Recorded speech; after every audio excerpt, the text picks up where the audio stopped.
Fear is the result of getting caught in the middle. Buddha says it's the result of ignorance. And the ignorance is that when you start out as an infant with an undifferentiated awareness, and then you are taught who you are, that structure, which we call ego, is a very fragile structure. And it's a structure that is created of learned neural patterns. And it has on one side of it what Freud referred to as the id, or the impulse life.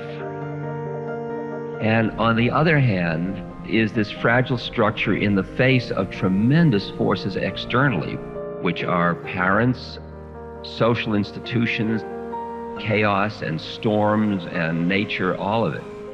And if you can sense the way that works, just see on one side of you these extremely powerful impulses in you that you're afraid of, and on the other side, the tremendous forces outside that you're afraid of, and feeling yourself as a very fragile entity within that structure. When you didn't have a framework, when you didn't have a somebodyness, you are just part of the universe and there's no fear. So that the root of the fear is the separateness. The root of the fear is the model one has of oneself. That's where the fear starts.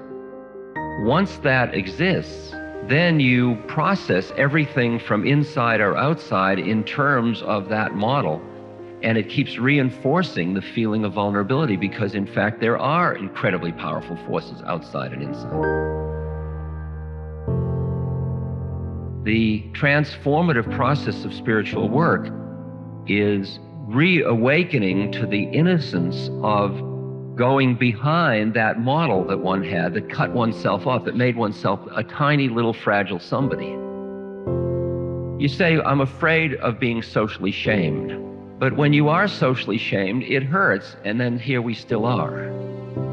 You're afraid of violence, and then if violence happens, sure, it's scary and painful, and then behind it, here we are. Often, the fear feeds upon itself, and we're almost afraid of the fear, or the fear is the thing rather than what we're afraid of. We're just afraid. See, in a therapeutics tradition, what you usually do is try to figure out what you're afraid of. Another technique is this witness, which merely sits with the fear and tries to get it before it becomes so consuming that there's no space left. The image I usually use is, you got a painting of a cloud, of a gray cloud against a blue sky. But you only had one picture frame and it was a little too small. So what you did was you bent the canvas around to frame it. But in doing so, you lost all the blue sky. So you ended up with just a framed gray. It fills the entire frame. So when you look around, you say, I'm afraid, or I'm depressed. If you enlarge the frame so there was a little, even just a little bit of that kind of round thing of a cloud and a little blue space, you'd say, ah, a cloud. That's what the witness is. The witness is that tiny little blue over in the corner that leads you to say, ah, fear. Often we get so frightened, we can't stop for a moment to notice, ah, there's fear, because it's consumed us. So the art is to keep cultivating that witness, continuously cultivating it in all the opportunities you have, so that it is present more and more of the time. And when you focus on the witness rather than on the fear, you see that there's a part of you that is not afraid, that's just noticing. The noticer isn't judging it, it's not trying to change it, it's not even afraid, it's just noticing.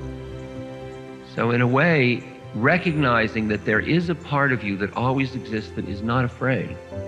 And in the deeper mystical sense, or transformative or spiritual sense, there is indeed a part of you that is always not afraid. Because there is a part of you that was never separate. How could you be afraid? You are everything. What could you be afraid of? It's all it is transformation of energy.